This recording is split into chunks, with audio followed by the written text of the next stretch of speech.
Bonjour et bon samedi à tout le monde. Bien, vu que maintenant tout le monde est d'accord avec moi que nous sommes en guerre, j'ai écouté les déclarations des différents leaders africains, panafricains, des différents opinionnistes africains, panafricains. Vu que nous sommes tous d'accord que nous sommes en guerre, parce que là maintenant, ils ne cachent plus rien, c'est fait sous les yeux de tout le monde. Je vous avais prévenu qu'ils allaient tenter un coup d'État au Mali. Effectivement, ils l'ont tenté.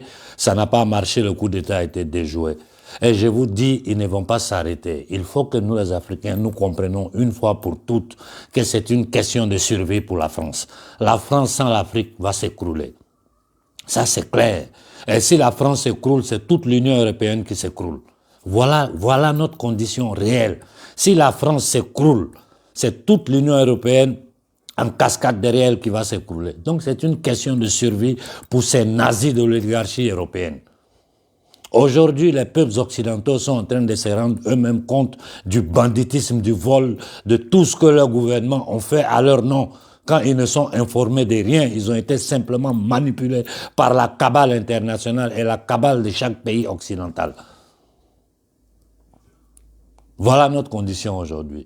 C'est-à-dire où eux continuent de nous voler, nous piller, nous violer pour pouvoir rester toujours les maîtres du monde, ou bien nous nous défendons et nous leur empêchons de faire ça et nous reprenons notre territoire en main, nous commençons à gérer nos affaires nous-mêmes, ce qui pour eux sera l'effondrement total. Faites une petite réflexion. La France sans le franc CFA, sans tout le pillage, le vol, tout ce qu'ils ont fait en Afrique, on ne va pas revenir toujours sur les mêmes détails.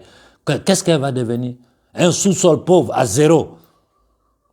Un sous-sol pauvre à zéro. Et vous devez toujours vous baser sur l'histoire pour prendre vos décisions présentes. Regardez dans l'histoire, ils ont accepté l'union, c'est-à-dire dans les accords de Bretton Woods, ils ont accepté que la France insère un franc comme le franc CFA.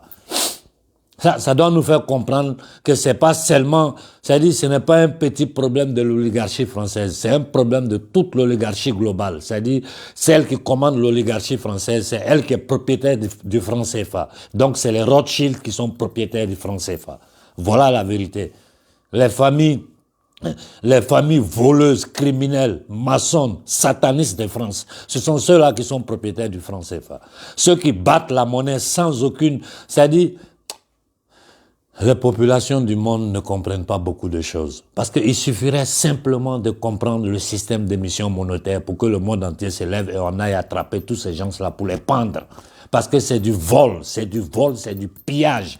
Nous ne nous rendons pas compte, mais nous sommes tous, aujourd'hui, là, l'histoire du Covid, là, a permis aux gens, à beaucoup d'hommes, de comprendre ce que nous leur expliquons dans le passé. Que ces gens-là, ils sont arrivés à un point. Pendant un temps, ils ont eu besoin de la société occidentale pour légitimer tous les banditismes dans le monde. Aujourd'hui, là, la société occidentale ne les sert plus.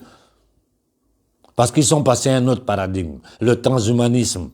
L'homme artificiel, c'est-à-dire l'homme modifié génétiquement et rattaché à l'intelligence artificielle que eux peuvent contrôler comme ils veulent. Voilà où ils veulent nous envoyer, en dehors de la dépopulation globale qu'ils sont en train de mettre sur pied.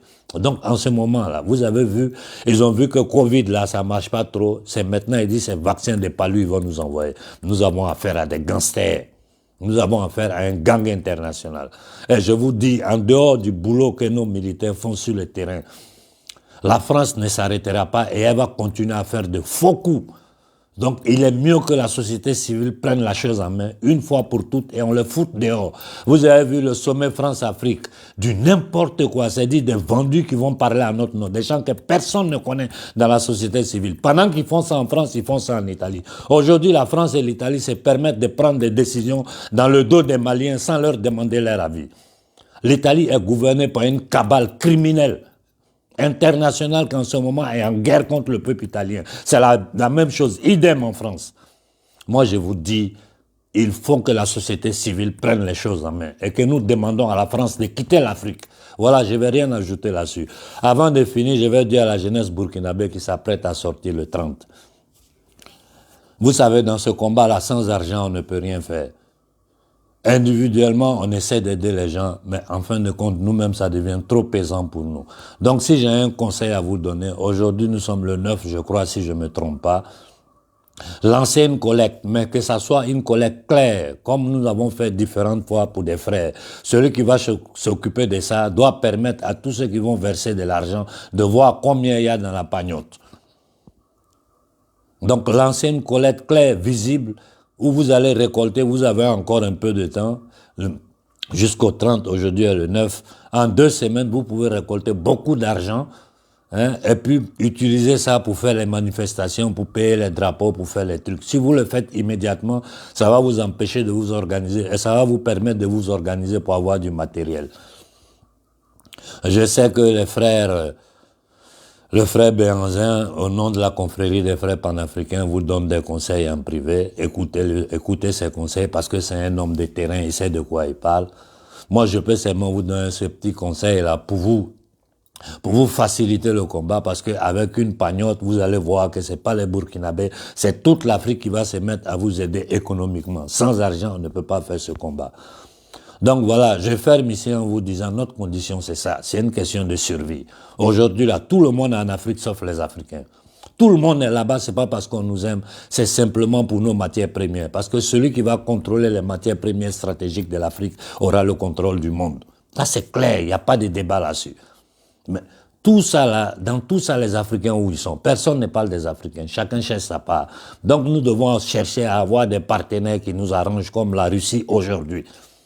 Je ne vais pas rentrer dans le débat russe, c'est clair. J'ai dit ces histoires de Wagner, de Covid, appelez ça comme vous voulez.